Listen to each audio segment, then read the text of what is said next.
السلام علیکم میرے پیارے بھائیوں اور بہنوں۔ عورتوں کے لیے مسجد میں آ کے اعتکاف کرنا کیسا ہے؟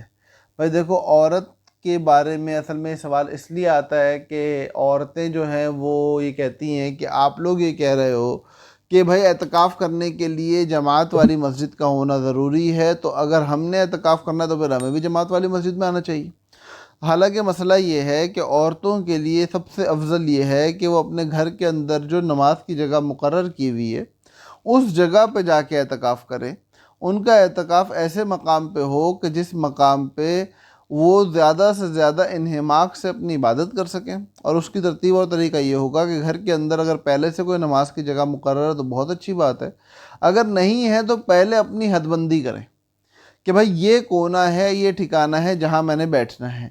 اور وہاں بیٹھ کے پھر وہ اللہ کی عبادت کریں گی، اپنے وقت کو اسی مقام کے اندر مقید رہتے ہوئے اللہ کی عبادت میں گزاریں گی، گھر کے کام کاج سے دور رہیں گی، گھر کے دیگر معاملات سے دور رہیں گی، اور اپنے وقت کو صرف للہ فی اللہ گزار رہی ہوں گی۔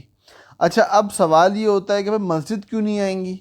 کیا مسئلہ ہے ایسا کہ ان کو مسجد آنے سے منع کر رہے ہو؟ تو دیکھو، بات یہ ہے کہ اسلام دین فطرت ہے۔ اسلام اس بات کو پسند نہیں کرتا ہے کہ بظاہر تو بہت اچھا نظر آ رہا ہو کہ ہم لوگ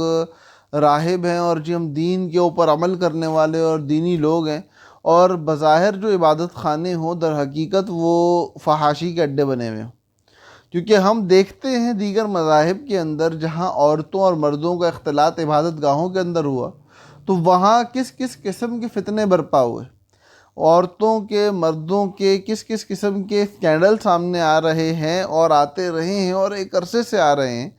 جہاں دینی مقامات پہ عورتوں اور مردوں کا اختلاط کرایا گیا، اجتماع کرایا گیا۔